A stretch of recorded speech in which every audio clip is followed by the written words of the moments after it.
From Hollywood, it's time now for Bob Bailey as Johnny Dollar. Hi. Pat Kelleher, Universal Adjustment Bureau. Good to hear your voice, Patsy. Thought you were transferred to Baltimore. That's where I am. Say, John, can you handle one for me? What kind of one? It's a life and accident policy Eastern Fidelity paid off 5 years ago. A man named John Reardon was the insured party. He died in 1950. Wife was a beneficiary. It's a crazy one. Well, go on. Eastern wants us to look into the matter QT. One of their officers has reason to believe Reardon is still alive. Why would he think that? Because he saw him 2 days ago. I'll get the first plane.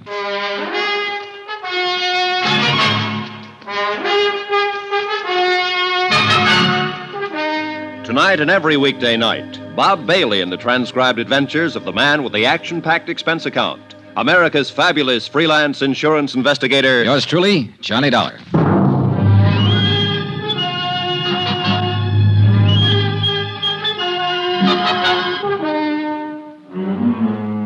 Expense account submitted by Special Investigator Johnny Dollar to the Universal Adjustment Bureau, Baltimore, Maryland. The following is an accounting of expenditures during my investigation of the Chesapeake fraud matter. Expense account item 1, $22.75. Plane fare and incidentals, Hartford to Baltimore. I arrived at 3:15 in the afternoon at Friendship International Airport. It was a cold, gray day. I took a cab directly to Pat Kelleher's office. Good to see you, John. He was 10 pounds heavier. Outside of that, he looked swell. We'll have to have dinner once a week, my wife. Where are your bags? You didn't go to a hotel. I checked my stuff at the airport, Patsy. I didn't know how long I'd be here. Over the Alleghenies on the plane, I got to thinking about the number of alive but dead reports I've investigated at one time or another. They happen all the time, but they never pan out. Yeah, well, this one isn't like that, John. Sit down. Thanks.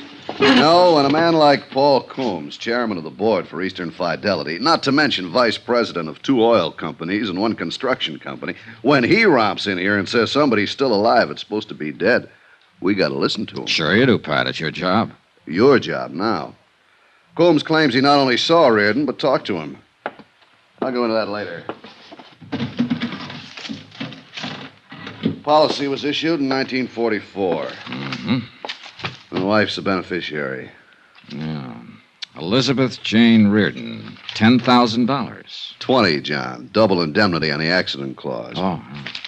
Well, look, I'll look at this stuff later. Maybe you better tell me about that first. Okay. John Reardon was lost in a boat accident out on Chesapeake Bay. When? August 13th, 1950. There were 4 people in the party. They went out for the afternoon on a power cruiser, and the thing exploded in the middle of the bay. Oh, yeah, I may have read about it. Was there a man named Sharpston involved? Yeah. Sharpston owned the boat. He and his wife were aboard, and another man named Blaine. Did all of them go down? That's right. They recovered Mr. and Mrs. Sharpston's body and Blaine's. They never found John Reardon. What caused the explosion? No explainable reason. It was never determined. Oh, there's always a reason. Yeah, well, that probably blew up with the boat, too. As it happened, we conducted the investigation for Atlantic States Limited. They held the insurance on the Sharpstons and the boat. These are our findings in the matter. We found no reason for Atlantic not to honor the claim made by Sharpston's estate. Mm-hmm. How about the other man who was killed, Blaine? His case was adjusted by another company. So that leaves us John Reardon. Yeah. About a month after the accident, his wife filed claim for payment. Our investigation was ended by then. We notified the insurance commission of the circumstances of his death and requested a judgment. Routine. Did it go through all right? Yeah. The appellate court declared John Reardon legally dead after the required 3-year waiting period. Pretty standard when there's no body. Sure. Eastern honored the claim and paid Mrs. Reardon $20,000. So, that's about it. Except that now somebody thinks he's alive. Not just somebody. Paul Coombs. Yeah. And if that's so, Eastern's been swindled for $20,000. Tell me about the beneficiary. Miss Reardon? Mm-hmm. Nice woman. Met her a couple of times. She didn't need money, I can tell you that much. Oh? Yeah, worth over $200,000. Never married again. You say she didn't file her claim until a month after the accident. That's right. She ever give any reason for waiting that long? Well, she was pretty broken up about it. The money wasn't important particularly. Maybe she just forgot. Pat, I've got a question. What's that, John? How can you forget $20,000? Expense account item 2, $10 for drinks I had with Pat Kelleher while we talked some more about the Reardon case. At 7 o'clock that night, I had on a fresh shirt and a press suit. They seemed to impress Paul Coombs, vice president, chairman of boards, etc. Dollar? That's right, Mr. Coombs. Universal adjustment. Oh, yes, of course. Come in. I talked with Mr. Kelleher there. He sent you? Yes, sir. Yes. Oh, yes. I recall your name now. Yeah. Mm-hmm. Well, we can sit here, Mr. Dollar. Now, you hear about John Reardon, of course. That's right. I'm glad they sent a man like you. I'm glad you're the one who's going to look into it. You puzzle me, Mr. Coombs. No, I don't. And that's a compliment to your perceptive abilities, young man. As a matter of fact, you're here because you're only curious about me. You want to have a look at the man who thinks he saw John Reardon alive, right? I suppose so. You don't believe he is alive? I didn't say that. I admire your caution. I'm glad you're the one who's going to look into it because, well, John Reardon was a close friend of mine. Oh, I didn't know that. Yes, I knew him for a number of years, and Mrs. Reardon. He was a fine, sensitive man. I'm sure you'll know how to handle him when you meet him. You sound very certain that I will meet him, Mr. Coombs. There's no doubt in my mind about that. 3 nights ago at the Brown Palace Hotel in Denver, Colorado, I saw John Reardon. I walked up and spoke to him. I talked with him for 15 or 20 minutes. I know it was him. He didn't admit it. He denied it completely. He told me his name was Frank Bauer and that he had lived in Denver ever since the war. Frank Bauer? Yes. I was so certain it was John Reardon, I insisted. He laughed at me, seemed good-natured about it, even bought me a drink. I see. I asked him where he had lived before Denver. He said something about Toledo. Uh-huh. I asked him if he'd gone to college there. He told me he'd gone to Ohio State. He told me he was an engineer, a mining engineer. Everything he told me seemed plausible and reasonable, except that all the time I knew he was lying. I knew his name wasn't Frank Bowers. That was John Reardon. How did you leave it with him? Well, the whole thing unnerved me somewhat. I'm afraid I looked like rather a fool. I simply caught my limousine out of the airport and came back here to Baltimore. Did you get his address in Denver? No. Any of his business connections, anything like that? No. Was he alone when you met him? There was no one with him. At the bar, he even ordered his drink the way John always ordered it. You know, like this. Oh, yeah. Well, a lot of people make that signal for 2 fingers of bourbon. Wore clothes the same way, too. Have you spoken of this matter to anyone outside of Pat Kelleher? No. I thought it should be looked into before I called up Elizabeth. Elizabeth? Elizabeth Reardon, John's widow. Oh, yes. It'll do no good bothering her just now. I'm afraid she'll have to be bothered. Why? Can't you investigate the information I've given you without upsetting everyone? With this kind of information, somebody's bound to get upset. Look, don't put restrictions on me, Mr. Coombs, or we won't get anywhere. You say John Reardon was a close friend of yours. Yes. I presume his wife was, too. That's right. A lovely, lovely person. Yeah, I'll keep that in mind when I talk to her. Maybe you aren't the man for this. You can get somebody else, Mr. Coombs. No. It's just that I suddenly had a strange feeling about it all. Depressing. If John Reardon is alive, and you seem to be certain of it, then I understand your feeling. How's that? Your friend's party to a $20,000 fraud, not to mention his wife. Possibly he's not as sensitive and she's not as lovely as you thought.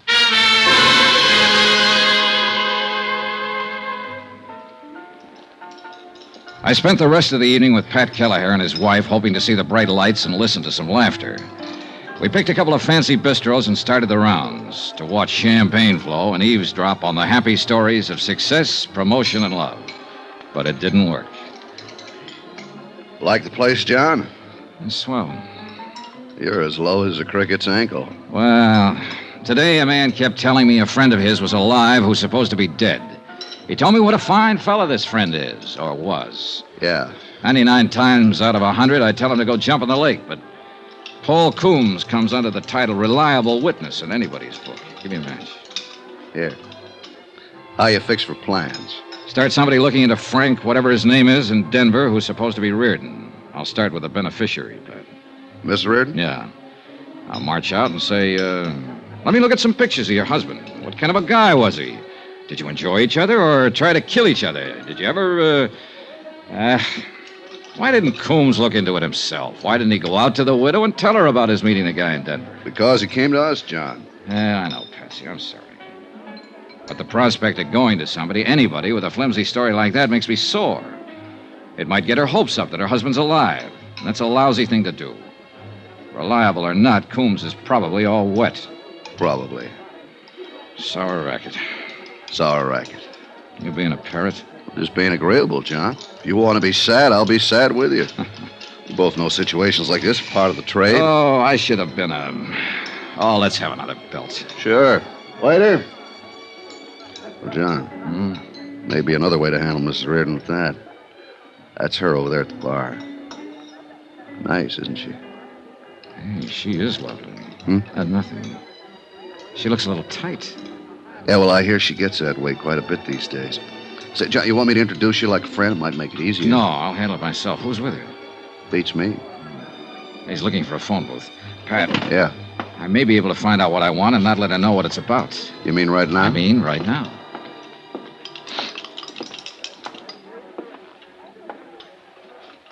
Hello. You're Elizabeth Reardon, aren't you? Why, yes. Oh, probably you don't remember me. My name's Johnny Dollar. We met some time ago. I'm afraid I don't remember, Mr. Dollar. I'm in the insurance business. Don't remember? Well, where was it we met? No, I can't remember. May I sit down? Well, I'm expecting someone who'll be back in a minute. Yes. Would you care for a drink? I have this one, thank you. Oh. How's John these days? John? Your husband, Mrs. Reardon. His name is John, isn't it? My husband's been dead nearly 5 years. Oh, I'm sorry to hear that. I mean, it must be... Well, this is very awkward. That's all right. 5 years. I could have sworn it was just 3 years ago I met you and John. In Denver. It couldn't have been. We were never there. Oh, well, pardon me. I sit here making bad conversation with you, and it's very apparent you're distressed. Look, I'm very sorry I upset you. Is there anything I could do? No. No, Mr. Dollar, you didn't upset me. You look like a very nice person. How long are you going to be in Baltimore? A few more days. Perhaps you'll come out to the house for a drink before you go back. Say tomorrow. Oh, I'd like that, Mrs. Reardon. You can call me. I'm in the book. Mrs. John Reardon? Yes. I will. Again, I'm sorry that I brought Do up... me a favor, Mr. Dollar. When you come to my house for a drink, call me Elizabeth. And please, don't mention my husband's name. I'd appreciate it very much if I never heard it again.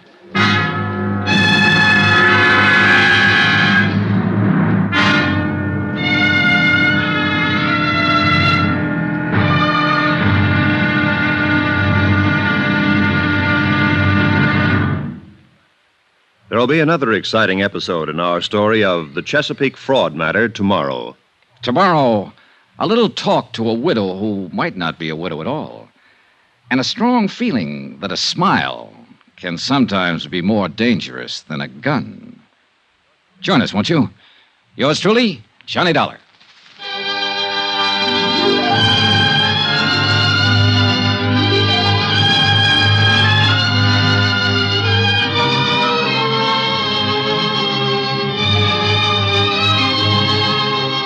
Yours truly, Johnny Dollar, starring Bob Bailey, is transcribed in Hollywood. Written by John Dawson, it is produced and directed by Jack Johnstone.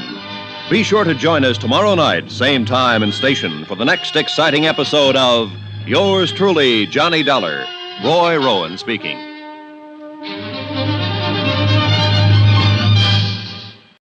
From Hollywood, it's time now for Bob Bailey as... Johnny Dollar. Pat Gallagher at Universal. How'd you make out with Miss Reardon? I met her. She thinks I'm an insurance broker or something. I told her I knew her husband when he was alive. Industrial hazard lying. Part of the business, John. Did you find out anything that'll help you? I found out she's pretty upset about everything in the world. That's the only report you have for Universal Adjustment Bureau? Oh, she invited me for cocktails. I'm going to call her later this afternoon and keep the date. Maybe I'll get some information then. Cocktails, say. You made out okay. Oh, shut up.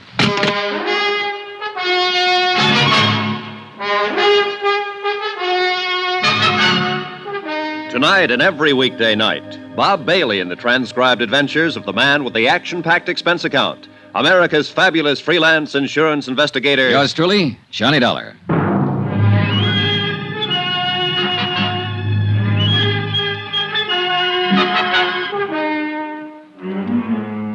Expense account submitted by Special Investigator Johnny Dollar to the Universal Adjustment Bureau, Baltimore, Maryland. The following is an accounting of expenditures during my investigation of the Chesapeake fraud matter. Expense account item 3, $23.60, long-distance telephone call to George Hanley in Denver, Colorado. George is an old friend of mine in the private detective business. I told him about the report that John Reardon was still alive and living in Denver under the name of Frank Bowers. I requested him to gather information that would help in determining whether Bowers was really John Reardon or not. I spent the remainder of the day reading over the facts of the case as supplied to me by Pat Kelleher of Universal Adjustment. Expense account item 4, 10 cents, another phone call. This one to John Reardon's widow.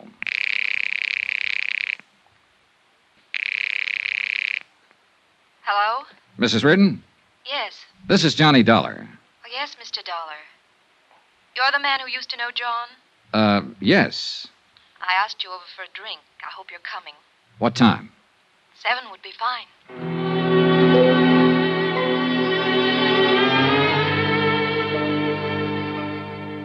I was at her home at 7 o'clock, knocking on the door.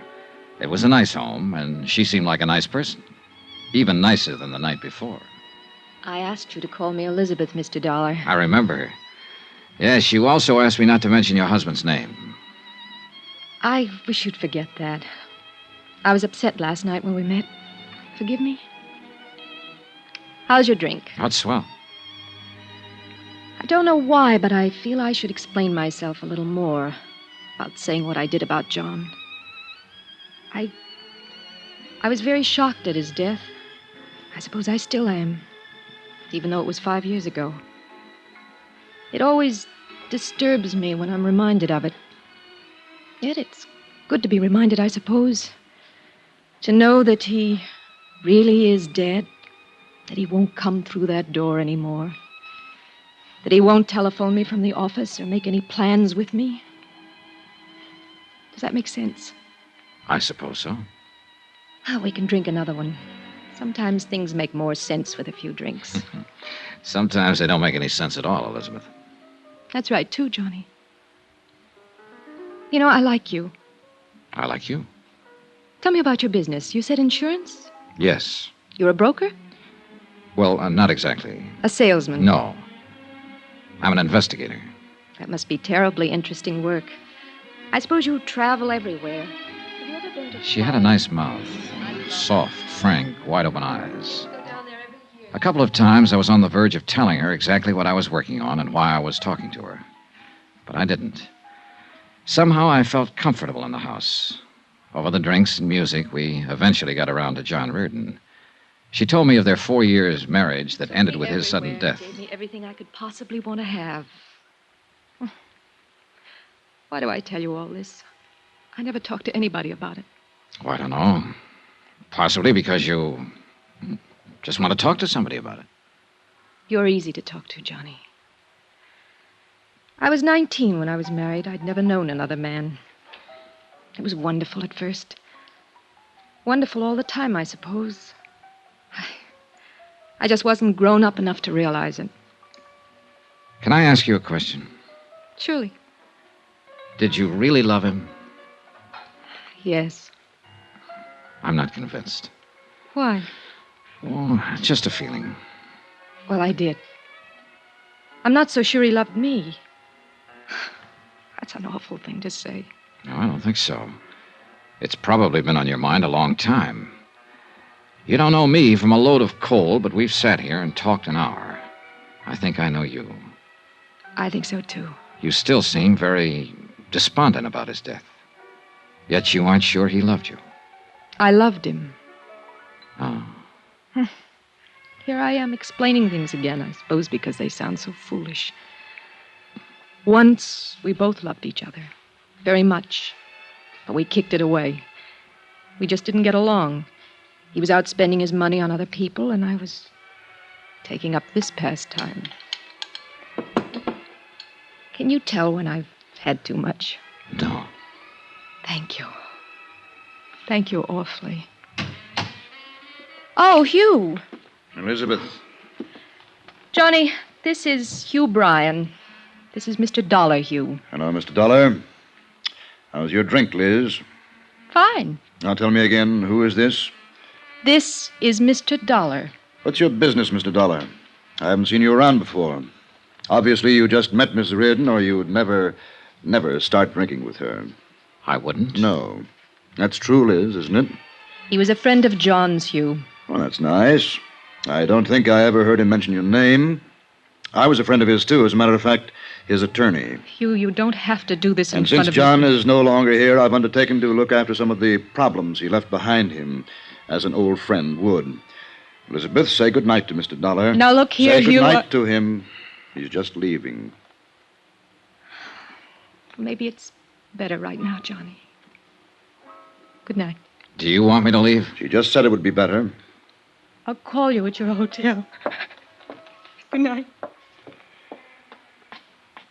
Good night, Mr. No, you still have something in your glass. Finish your drink. Okay. An old friend of John's. That's good. Very good. It is? She picked you up in a bar last night. I saw her. I was with her.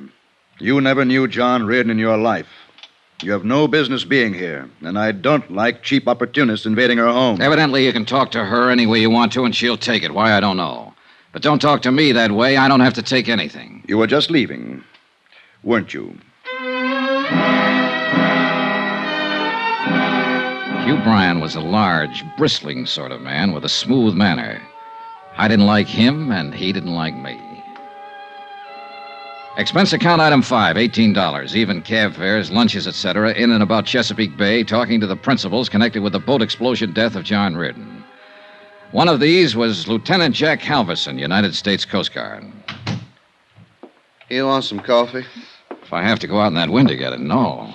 Make it right here for just such occasions. Just a sec, I'll plug her in. There. Brother, someday. It's nice in the summertime. Now, what can I do for you? Tell me about the boat going down. You made out the report for the Coast Guard.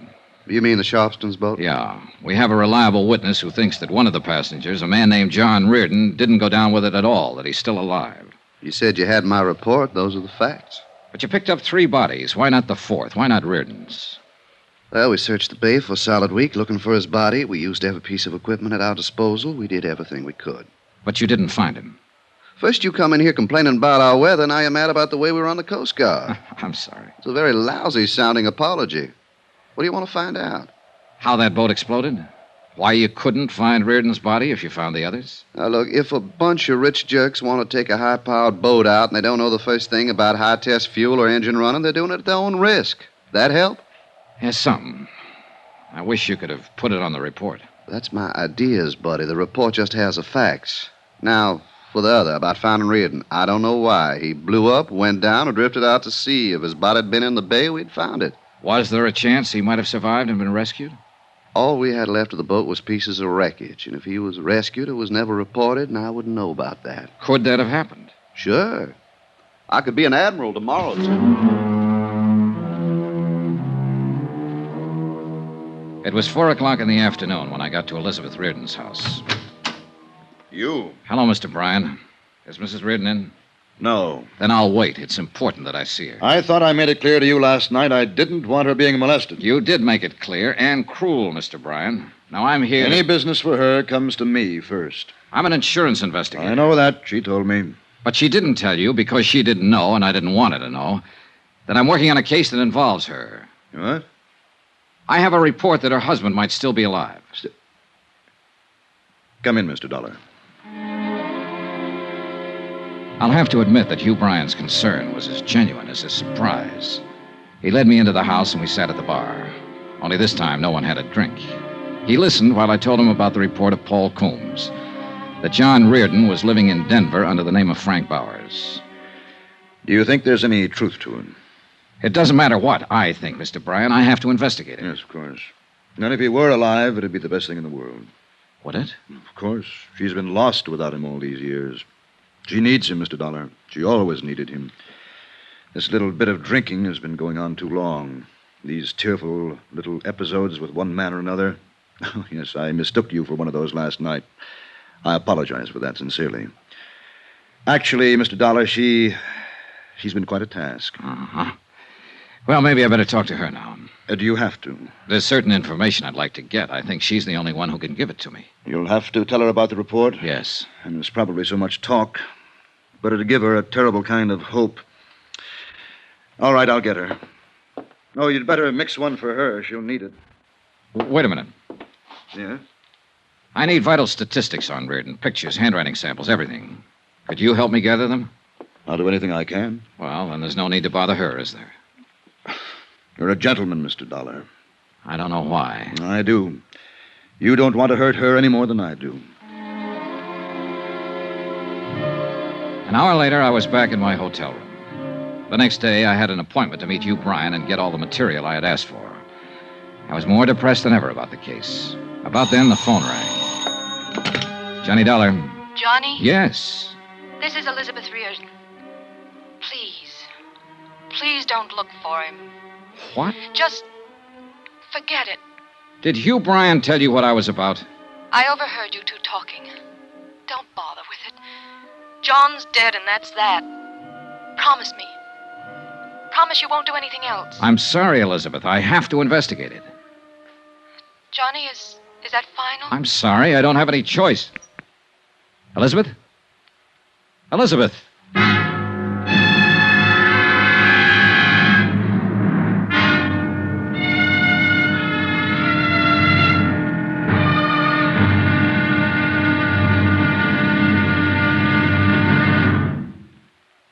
There'll be another exciting episode in our story of the Chesapeake fraud matter tomorrow. Tomorrow, a trip to Denver and a look at a man whose gun makes it pretty emphatic that he doesn't want to be looked at. Join us, won't you? Yours truly, Johnny Dollar.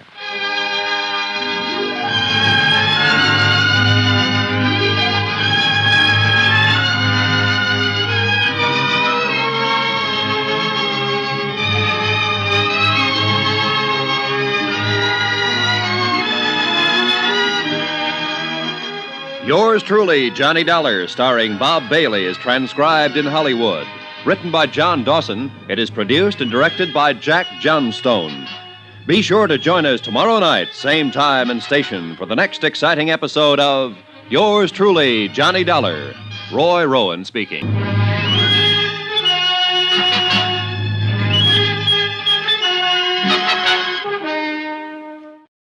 From Hollywood, it's time now for Bob Bailey as Johnny Dollar. Hugh Bryan, Mr. Dollar. How are you this morning? Not so good. I didn't sleep very well. How'd you do? I think I have about what you want on John Reardon. Well, if you haven't, I can get it from Mrs. Reardon. What? Well, I thought you didn't want to tell her about the report, that her husband might still be alive. She knows. She overheard us talking last night. Oh. Well, what do you want to do? I might as well look at what you have and get this over with. How about an hour from now? I'll be waiting for you.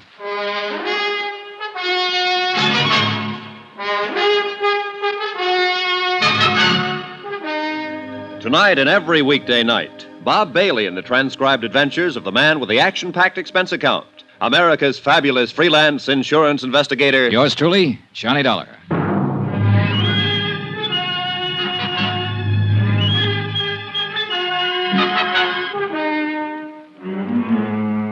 Expense account submitted by Special Investigator Johnny Dollar to the Universal Adjustment Bureau, Baltimore, Maryland. The following is an accounting of expenditures during my investigation of the Chesapeake fraud matter. Expense account item 6, $1.50. One collect telegram from Denver, Colorado.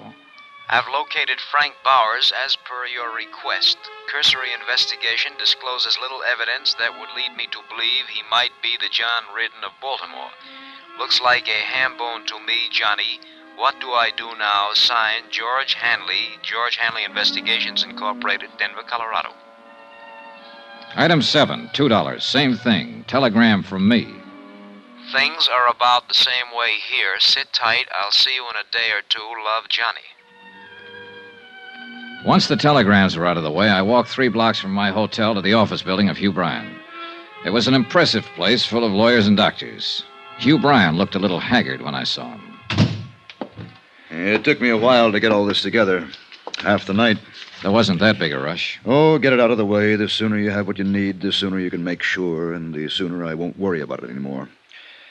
Did you talk to Elizabeth yet today? No, just last night. Oh, I thought maybe she might have called you this morning. I'm so sorry for that girl. Well, don't feel too bad, Mr. Bryan. We both did everything we could to keep the report that her husband might be alive from her. Awkward as it was. Yes, I know. I still don't understand it, I guess. Well, a man named Coombs, an insurance official, thinks he saw Reardon in Denver last week using the name Frank Bowers. He's sure that Bowers was Reardon. If he turns out to be Reardon, the insurance company's been taken for $20,000 they paid to Elizabeth Reardon, just to set you straight. That'd make Elizabeth party to a fraud. And John. Lord knows that's silly. Well, silly or not. Yes. Well, here's what I have. Now, this is one of the last pictures taken of John Reardon. Mm-hmm. Have the negatives? Yes, here. And these are some vital statistics on him. The physical part I got from his doctor. Mm-hmm. He stood an examination about a month before the accident. This the doctor's name here? Yes. Now, these other things are in his background and education. Here, a copy of his marriage license, birth certificate. How did you get hold of these things? Well, I handled a lot of business for John, filed a lot of his papers for him. These were just packed away. It took a while to find them. Hey. A copy of his fingerprints? Oh, would those help? More than any of this other stuff. Fingerprints aren't standard papers in anybody's file. Before John went in the Army, he did some engineering work for the proving grounds in Aberdeen. Oh. He was fingerprinted there. It was a gag at the time. He had a set of his own blown up and put on the wall in a picture frame. You know, just a joke. Yeah. I dug them out of his personal things. Now then, here's a copy of his financial records, tax returns and whatnot. I spent about an hour in Hugh Bryan's office going over material that would help me in the investigation. The pictures and fingerprints were the most helpful items. After I'd finished, I went back to my hotel, packed my bags, and checked out.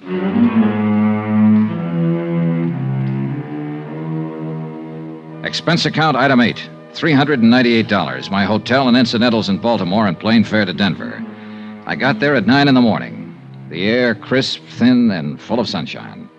I rented a car at the airport and drove into town. A half an hour later, I was talking to my detective friend, George Hanley. How do you like Denver, old pal? I haven't been here for a few years. Doesn't look the same. Bigger and better, huh? They're thinking of putting up buildings as big as those mountains over there. I love it. So does the wife. I'm glad. You ought to try a place like this for a while, Johnny. Maybe I will. Ought to find yourself a girl and settle down. Let's us settle down, Georgie. Huh? Oh, sure. How'd it go? You asked me to look into Frank Bowers. I looked into him as much as I could without talking to him. There you are, Johnny. His bank account, his friends, his troubles, his enemies, everything. Mm-hmm. How about his police record? One traffic violation 2 years ago. Never been in any kind of trouble around here. Gets along fine with everybody. Well, tell me about everybody, Georgie. His laundryman, the milkman, the guy who tends bar in his neighborhood, the man he buys gas from. I talked to all of them. How about the people he works with? Well, he don't do much of that as far as I can see. He's got an office downtown, calls himself a consulting engineer. Goes there once or twice a week to pick up his mail. Well, now, that's a very nice way to be able to live. Is he starving to death, Georgie? No, he's got a good bank account. Makes regular deposits. Money comes from a New York bonding firm. He owns a little two-bedroom house out beyond Park Hill. Paid $38,000 for it. Wow. Sleeps in one bedroom, uses the other one for a kind of studio. Putters around with clay, oils, and according to the nosy dame who lives across the street, he tries to write.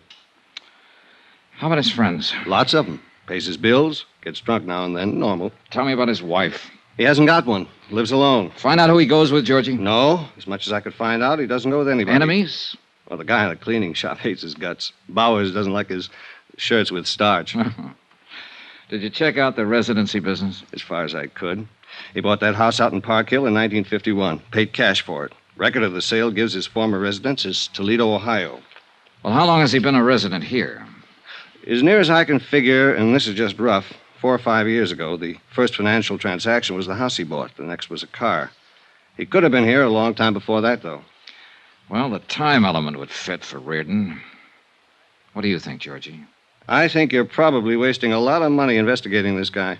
He doesn't seem like the kind of man who's hiding out from anybody. Here, look at this photo. Is this Frank Bowers? Yeah, I'd say so. 5'11", 170, olive complexion, no scars, no glasses, brown hair, about 35. Could be him from that, yes. This is a picture of John Reardon, and the description is Reardon's. What do you want to do now? Keep on it.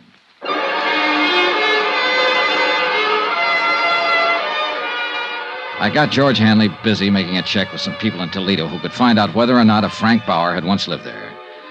Then I took my rented car and drove out to the address Hanley had given me. It was in the east side of the city near the airport, a one-story frame house, a 53 Merc in the driveway. I'm looking for Mr. Frank Bowers. Oh, who are you? Johnny Dollar. Oh, I'm Frank Bauer. Well, I'm an insurance investigator, Mr. Bowers. I'd like to talk to you. Oh, come on in. Thank you.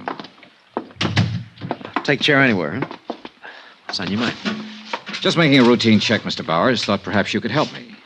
Well, I don't know anything about my neighbors, if that's that kind of thing. No, I'm running down a report that came across our office in Baltimore. Baltimore? Ever been there, Mr. Bowers? No. Swell place on Chesapeake Bay. Well, I like Denver. What's this all about? Huh? Well, do you happen to remember a few days ago when you were at a place called the Ship's Tavern? Well, that's in the Brown Palace. This was last Friday, to be exact. Should I remember? What'd I do, steal an ashtray or walk out on a check? Oh, a man from Baltimore was there that day, Mr. Bowers. His name was Coombs. Paul Coombs. You met him. Well, did I? Yes, right at the bar. You had a drink or two with him. Well, I might have. I don't know whether to admit it or not. What are you getting at? I don't understand this. I know it seems confusing.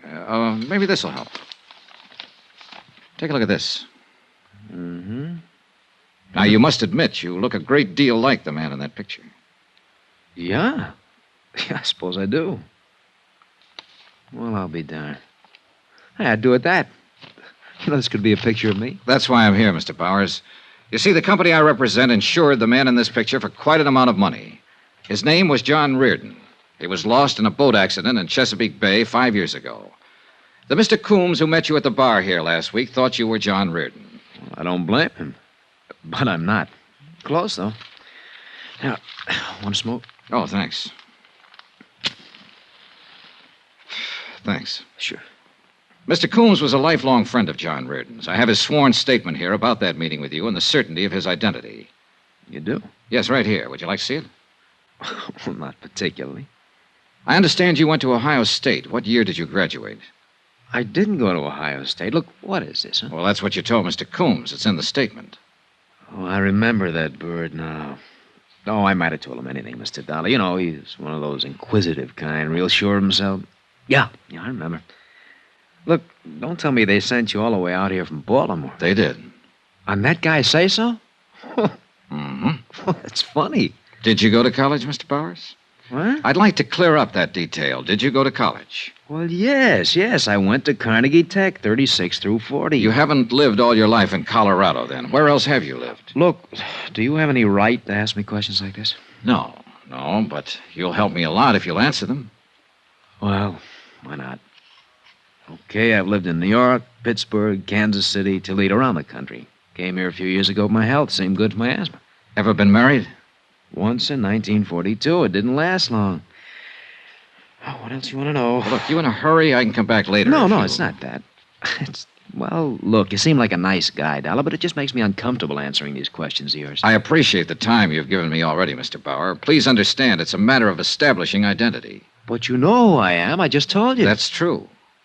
I don't like this business much. Is there any way you can eliminate it? The most positive identification would be from fingerprints. Oh? Now, Mr. Bauer, I'm not so much interested in who you are as in proving that you're not John Reardon. If you volunteered a set of fingerprints, it'd save me a great deal of work and you a great deal of trouble. Well, sure, why not?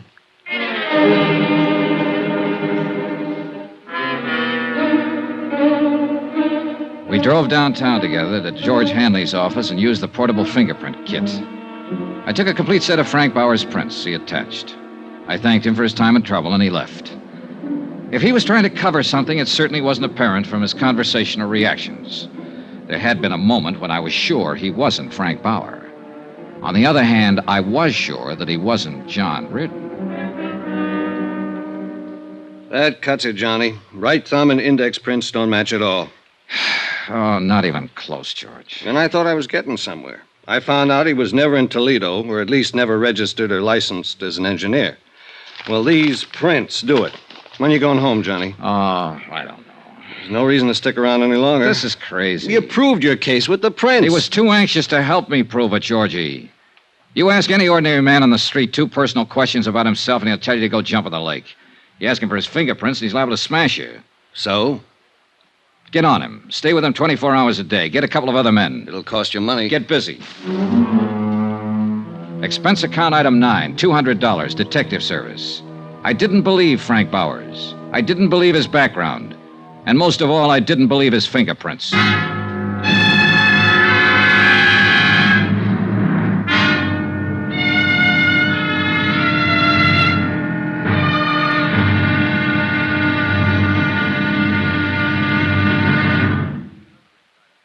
There'll be another exciting episode in our story of the Chesapeake fraud matter tomorrow. Tomorrow, another man comes to Denver. He doesn't check in a hotel or carry luggage. At least not much luggage. Just a .38 Colt. Join us, won't you? Yours truly, Johnny Dollar.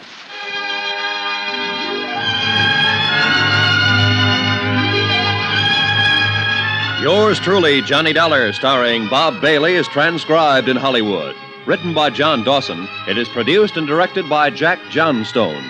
Be sure to join us tomorrow night, same time and station, for the next exciting episode of Yours truly, Johnny Dollar. Roy Rowan speaking.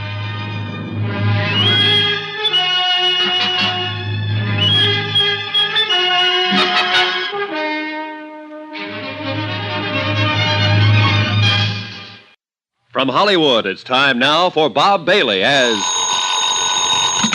Johnny Dollar. This is Western Union, Mr. Dollar. Message for you from Baltimore, Maryland. Okay, go ahead. Received your air special regarding investigation of the Chesapeake matter. You've proved Frank Bowers of Denver is not John Reardon of Baltimore. Fingerprints don't lie, therefore logical to believe John Reardon really dead. Come on home, your expenses are running too high. That's signed Pat Kelleher, Universal Adjustment Bureau. Should I mail this to you? No, that's all right. Can I send an answer? Yes, sir. Pat Kelleher, Universal Adjustment Bureau, Baltimore, Maryland. Fingerprints don't lie, but people do. All the time. For all sorts of reasons. It may be finished as far as you're concerned, but I'm just beginning. Love, Johnny.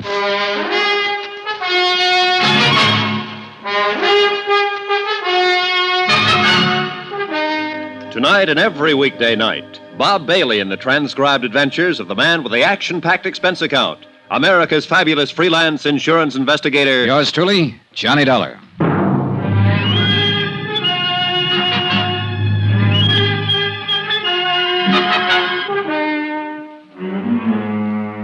Expense account submitted by Special Investigator Johnny Dollar to the Universal Adjustment Bureau, Baltimore, Maryland. The following is an accounting of expenditures during my investigation of the Chesapeake fraud matter. I'd sent out to prove that John Reardon had not died back in 1950 in a boat accident on Chesapeake Bay. To prove that he was still very much alive in the person of one Frank Bowers, currently living here in Denver, Colorado. Everything, all I could learn of the man's history, reports from his neighbors, friends, even his fingerprints, everything indicated he really was Frank Bowers. And yet, for some fool reason or other, I wasn't convinced. Expense account continued. Item 10, $63 for one overcoat. Denver can be a very cold city when the wind comes in from the north and it decides to snow. Almost as cold as the damp wind off Chesapeake Bay on a certain day back in 1950. Hi. Hiya, George. How's it going? Well, I watched Bauer's house from 6 last night till 2 this morning. He read a book last night in the living room. He made a phone call, and then he went to bed. And then I went home and went to bed. How many men have you got working? 2 others beside myself. We're keeping an eye on Bowers round the clock. I go on again at 6. Okay, good. I don't know why, Johnny. He isn't your guy, and you know it. Fingerprints proved it. We can watch him from now till doomsday, and nothing's going to change that. Oh, look, don't you start, Georgie. Huh? I got a wire from my home office this morning telling me to close it up and come on home. Why don't you close it up and come on home? I like to make dough. I'm in the private detective business, but I hate to see an old pal doing a lot of work on nothing. Why don't you shut up? Sure. We can go on like this forever, can't we, Johnny? Ah. Goodbye, Johnny.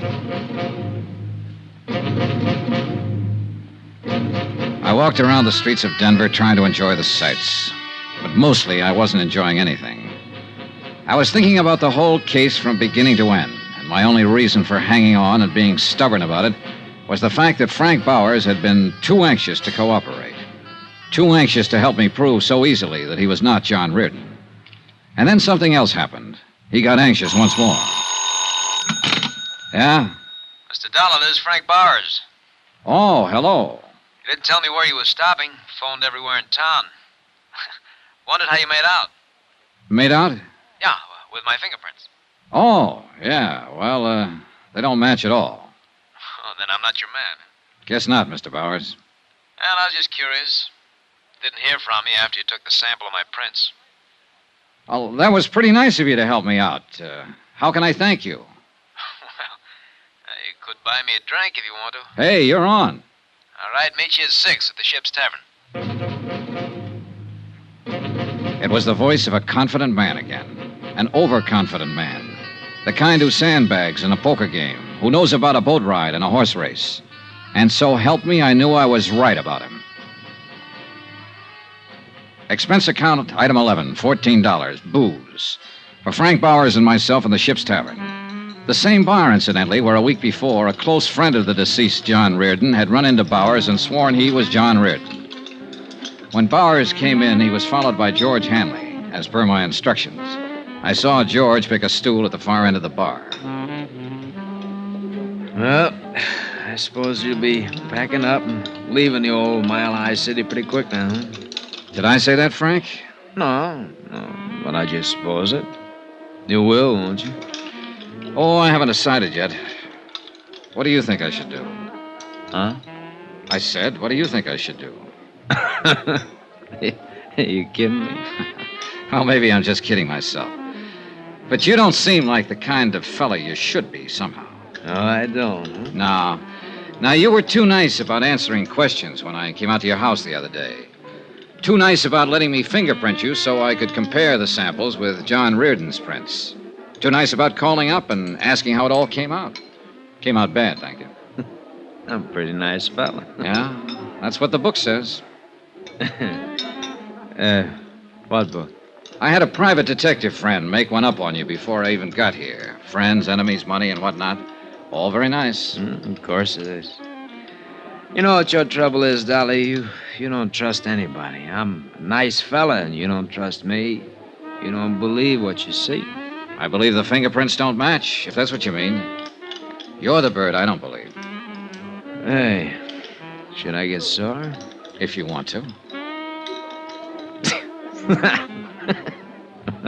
I'm not gonna. You know why? Because I'm a nice fella. Sure you are. But you ought to get mad when a man calls you a liar. Oh, you didn't call me a liar. I meant to. You're a liar. You know what? I'm not a nice fella all the time. I'd kind of like to hit you in the face or something right now. You're needling me. Am I? Uh-huh. I think I better call up a girl I know, see what she's doing for dinner. Well, see if she's got a friend. No, you're too nasty, friend. You sit tight. Order me a drink. I'll be back in a jiffy. He's a little drunk. Sure he is, George. He's also worried. Any particular reason for getting him that way, Johnny? Yes, he's using the booth in the lobby. Scoot out there and see if you can get a line on who he might be calling. Right. A long 10 minutes later, Frank Bowers came back to the bar. He was weaving a little when he got on the stool next to me. George Hanley followed him back inside and took his place at the end of the bar again. She's busy. Took her a long time to tell you that. She's a girl who takes a long time with everything. Oh, what's her name? Huh? What's her name? The girl you just called. Oh, Rita. Rita. Well, here's to Rita. Come on, drink up. You might have to eat with me. I don't want to drink to Rita, and I don't want to have dinner with you. What do you think of that, huh? I thought you were a nice fella. Remember? God of blazes. Hold on. Hey! Johnny, you may have something with this bird at that. How come, George? That call he just made, long distance to Baltimore. I got that much. He said he'd never been there, didn't know anyone there. Keep an eye on us, Georgie. You betcha, pal.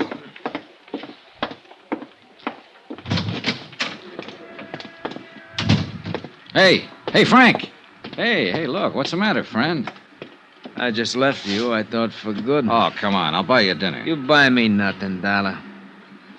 Go on back to Baltimore. Why don't you? What? Why don't you go back to Baltimore? What's that supposed to mean? Just what it means. Well?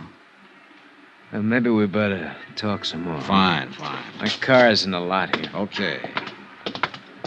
You're after me, aren't you? Well, let's say I met you yesterday to get some facts. Let's say I drank with you tonight to find out what kind of a guy you are.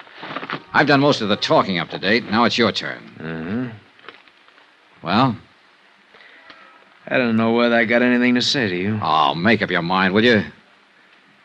Look, suppose I were John Ridden. I'm not.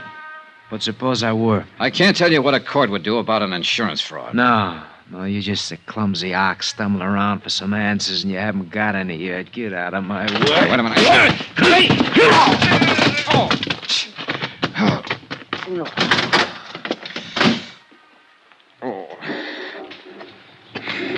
He's a very handy fella. I didn't want to interfere, Johnny. Stay on him. See where he goes, what he does, Georgie. Hurry. You all right, pal? Sure. Hurry. I wasn't all right at all. Frank Bowers was not only big, but fast, and he caught me off guard. I went back through the hotel lobby up to my room and lay down on the bed, and I waited for the phone to ring. Sooner or later, it'd be George Hanley or Frank Bowers' tale reporting some development that had solved the whole case. But the phone didn't ring. Nothing happened. No one phoned, no one came by. I went to sleep about 1 o'clock.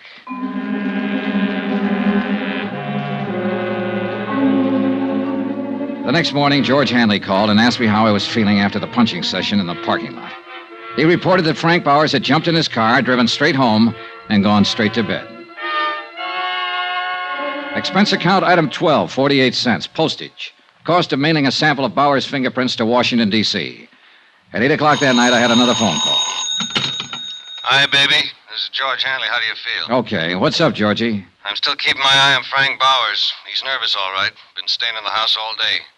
I can see him walking back and forth in the living room. He must have smoked a package of cigarettes every hour. Uh-huh. Has he used the phone? Yeah. Looks like long-distance stuff again. You know, place the call, hang up, then wait for the operator to call back.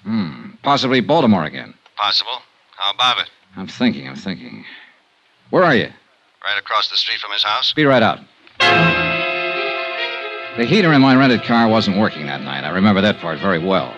My feet and hands were numb with the 10 below weather when I flicked off the lights and pulled up alongside George Hanley, stationed across the street from Frank Bowers' home. It's some weather. Yeah. How's Bauer doing? I think he's got a visitor with him now, Johnny. Must have showed up while I was calling you. Big guy wrapped in an overcoat. I've seen him move around the room a couple of times. George, let's go in and shake him up. I'm tired of all this. You think he's reared? I don't know, but I want to wind it up one way or the other. Okay. You want to wait for his friend to leave? Nope. No, it's a nutty thing. You're the one who's nutty. You already proved he isn't John Reardon. That's all you wanted. I know. Now I want to prove I'm getting old and crotchety and don't believe what I see and hear. Bear with me, Georgie. Sure, pal. You're crazy, but I love you. Hey. Huh? Visitor's leaving. Make him? No. An overcoat and a hat aren't much to go on. He's... Georgie, come on! Hey, Johnny, look out! Before I went down, the gun of the man in the overcoat had gone off a couple more times. The nearest bullet came 6 inches from my head. Without my gun, all I could do was hug the ground for cover and try to stay out of his line of fire. The shots deafened me for a moment. When my hearing came back, I heard someone very close to me. It was Georgie. He was dying.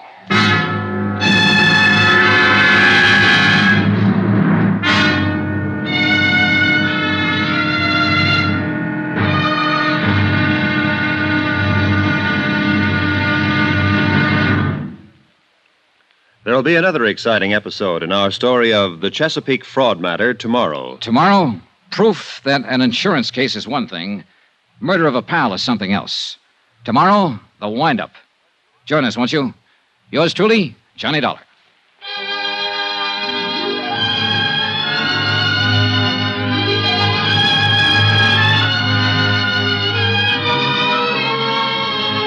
Yours truly, Johnny Dollar, starring Bob Bailey, is transcribed in Hollywood.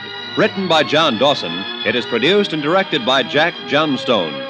Be sure to join us tomorrow night, same time and station, for the next exciting episode of Yours Truly, Johnny Dollar. Roy Rowan speaking.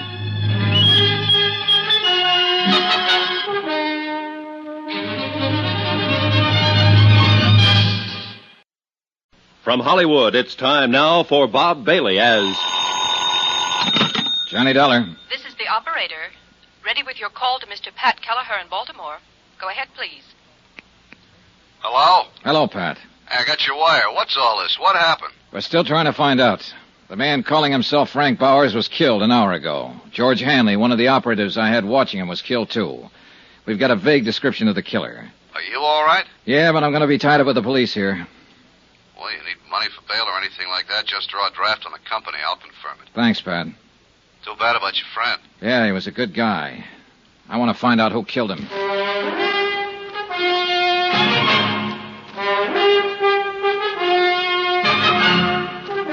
Tonight and every weekday night, Bob Bailey in the transcribed adventures of the man with the action-packed expense account, America's fabulous freelance insurance investigator. Yours truly, Johnny Dollar.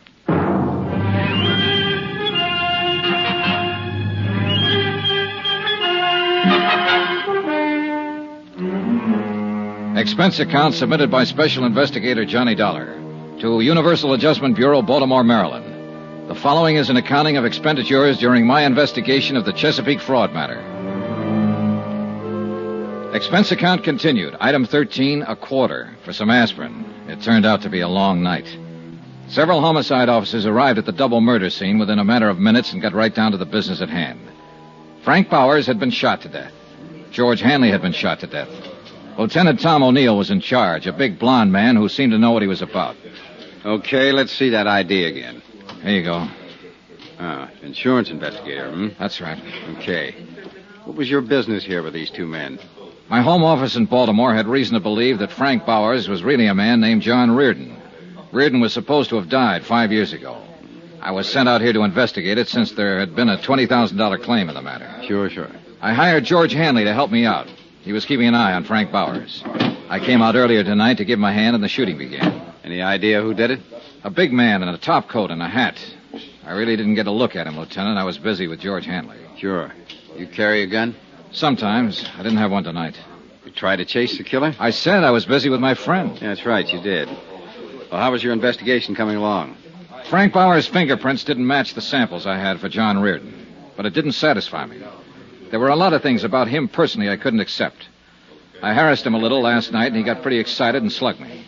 This was after I found out he'd been trying to call Baltimore. Who in Baltimore? I don't know. Well, tell me about this harassing. We'll make a check with the phone company. Well, I needled him purposely, trying to scare him into a blunder. I think I was doing pretty good. I'll never know now. Uh-huh. What else you got to say about your case? Well, that's about it, Lieutenant. It is, huh? Well, that's all I got to say because that's all I know about it. Next time, be careful with your needling tactics. Boy. I was doing what I thought best on the case. Sure you were. You were doing swell. You let a friend of yours get shot down in front of your eyes. Not to mention the other guy. You can't give us a description of the killer or a hint at the motive. Now, maybe George Hanley wasn't a friend of yours at that. Why, you... Dad, take it easy, kiddo. Take it easy. Remember to blow the bell. I'm sorry. You've had quite a night. Nobody in your business or mine knows what's behind the door when he kicks it in. I'm just a cop trying to get straightened out, so I push too hard sometimes. We'll get it taken care of. Nobody walks in a man's house and shoots him down without somebody hearing something or seeing something. I mean, somebody besides you. Now, my men will cover every house in the block, in this whole area if we have to. Bound to be somebody somewhere. The dogged Lieutenant O'Neill turned out to be 100% correct. In fact, he turned out to be 300% correct. For by 11 o'clock the following morning, his men had located 3 different people who had information about the brutal murders of Frank Bowers and George Hanley. The first was a man named Randall who had lived across the street. He had seen Bowers open his front door and admit the unknown killer. He said he wore glasses. The second was a paper boy who had come to collect while the killer was there. He stated that the killer and Bowers were arguing when he came up to the door. The third witness, a housewife, gave the most important information as to the man's description. He was a good deal taller than Mr. Bowers. How much taller? 3-4 inches at least. I saw him standing in the doorway from here. He had on a brown tweed topcoat. My husband has one just like it. How old would you say he was? 45. Have you ever seen him before? No. Would you know him if you saw him again? Yes, anywhere. You got that good look at him, huh? Yes, the porch light was on. Here's something, Dollar. Lieutenant O'Neill had issued an all-points bulletin based on the combined descriptions given by the witnesses. In the meantime, his men had checked the local cab companies and found out that one of the drivers had carried a fare to Frank Bauer's home at 8 o'clock in the evening. The cab driver verified the housewife's description of the suspect and added the important information that he'd picked up the man at the airport. When that was checked, it was found the man had come in on a plane from the east at 5:45 in the afternoon. He had used the name Orrin Williams. Expense account item 14, $8.95. Another long-distance phone call to Baltimore and Pat Kelleher. Well, I'll be darned. Do you have to stay there, John? Of course I have to stay here. I'm a material witness. Not to mention the fact that a pal of mine was shot down. Don't get on your high horse, John. It was just a question.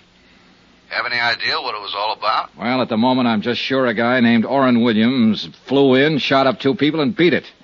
If we had Williams, I'd give you the whole thing on a silver platter. You're awfully touchy. Well, this thing has gotten out of hand. Well, I won't press you on it anymore, John. You do what you think is best. As far as the company's concerned, it's really not our business anymore, is it? It's our business until it's cleared up. Well, I mean Bowers. He wasn't John Reardon.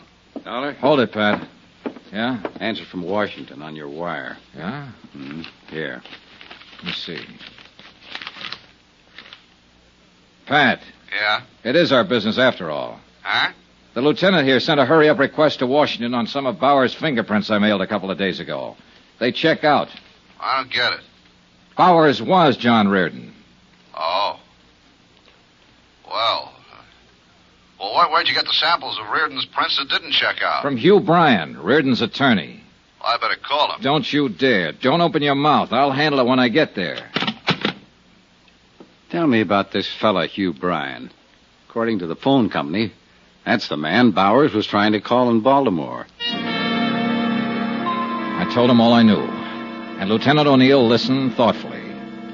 It became apparent from that point on, since Bauer's true identity had been established through Army records, that the bulk of the case could be concluded not in Denver, but in Baltimore. Expense account item 16, $216 plane fare and incidentals, Denver to Baltimore. I arrived at 10:15 in the evening, checked with the Baltimore police, who had been informed of the case by Tom O'Neill in Denver. At his request, they'd taken no action as yet. From the police station, I went directly to Hugh Bryan's residence. The house was English, conservative, and expensive. The fire in the living room looked cheerful when the door opened. Elizabeth Reardon did not look so cheerful. Hello, Johnny. Hello, Mrs. Reardon. Didn't expect to find you here. No, I suppose not. I never expected to see you again. Elizabeth, I have something to tell you. Don't tell me now, Johnny. It's about your husband. All right. I want to tell Mr. Bryan, too. He's upstairs in his study. Oh, wait. Look, I've done what I thought best about all this, and I'm trying to do what's best now. It doesn't make any difference, Johnny. I'm a married woman again. Huh? Yes. Hugh and I were married this morning. Excuse me. I walked in and watched John Reardon's widow, alias Frank Bauer's widow, now Hugh Bryan's bride, disappear up a column stairway. The news that she had married Hugh Bryan cleared up some of the small doubts in my mind. When Bryan came back down the stairs with her, he looked anything but the happy bridegroom. Hello, Dollar. You're a late caller. Yeah, I'm sorry about that. Congratulations. Thank you. How did you come out in Denver? Everything okay? No, everything's not okay. Well, what's the matter? Do I have to tell you? I'll run along upstairs, Hugh. It's getting terribly late. All right, dear. Good night, Mr. Dollar. Good night, Mrs. Bryan. There'll be some men out to see you pretty soon, Bryan. Policemen. Oh. Liz, Yes, dear. I think you'll be interested in what Mr. Dollar has to say. What? I don't understand, Hugh. I wasn't in Philadelphia yesterday, Liz. I was in Denver, Colorado. What? I flew there to see John. He's been alive and living there all this time. Hugh. I'm sorry. This is only for her benefit, Dollar. I'll tell it just once. When it gets into court, it'll be different. How did it happen, Bryan? John Reardon didn't die in that boat. No. He was picked up in a bay by a fishing boat on his way to Florida. And they didn't have a radio on the fishing boat. The first port they came to was Charleston. John phoned me from there and told me all about it. Now, this was 10 days after we all thought he was dead. That part was all accident. Sure. The rest of it was a little different. Liz, it was his idea. You've got to believe that. What was his idea? Not showing up ever again. Letting everyone think he was really dead. Making you a widow. I don't believe it. He hated his life here. Yes, everything about it. He was in debt right up to his ears. Of course, there was your money, but I flew down to Charleston to talk to him. He was like a crazy man, kept saying there was a way out. I didn't know what he meant at first. Then he came right out and said it was his chance to get away from all the things he hated. He knew how I felt about you then, how I feel about you now. He said I could have you for a price. What was the price? Those checks he got every week from a New York bonding concern? Yes. What did they come to? $25,000 a year, regular weekly payments. I could afford it. I could afford anything for you, Liz. Did he come right out and tell you he hated me? He just said he wanted to get away from everything. And it went that way for 5 years. I believe I asked you to marry me every 6 months. Yes. But that didn't work out either. And then, one day, along came Johnny Dollar. How does it feel to be so efficient, Mr. Dollar? We don't have to go into that, do we? No. I'll admit you did everything to throw me off. And it threw me off. Especially the fingerprints you provided. Didn't John Reardon insist his name was Frank Bowers and do everything he could to make you believe that was true? He did too much to make me think it was true. Where is he now? Where's John? He's dead, Mrs. Bryan. Oh. Truly dead now. He was shot to death last night by Mr. Bryan. Mr. Bryan also shot a friend of mine, didn't you, Bryan? Yes. John got scared, called me, said he was going to tell everything to Dollar, blow the whole thing. Hugh. All I wanted out of this was you, Liz. He didn't want you. I did. Last week you decided to marry me. It took you 5 years to do that. And it took him one afternoon to decide he was going to come back to you.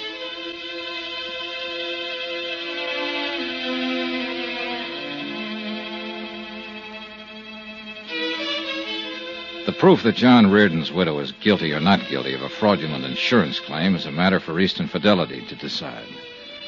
The matter of Hugh Bryan and 2 murders is a matter for the courts.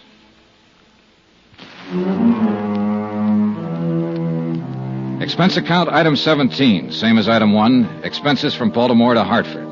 Item 18, $89 even, car rentals, miscellaneous, etc. Expense account total, $1,124.98. Yours truly, Johnny Dollar.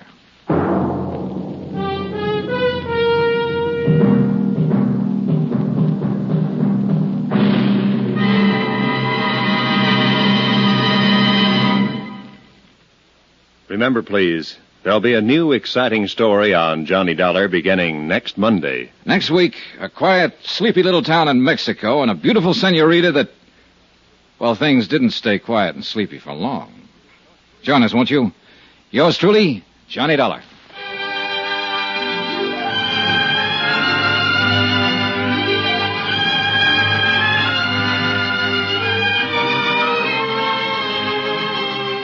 Yours truly, Johnny Dollar, starring Bob Bailey, is transcribed in Hollywood.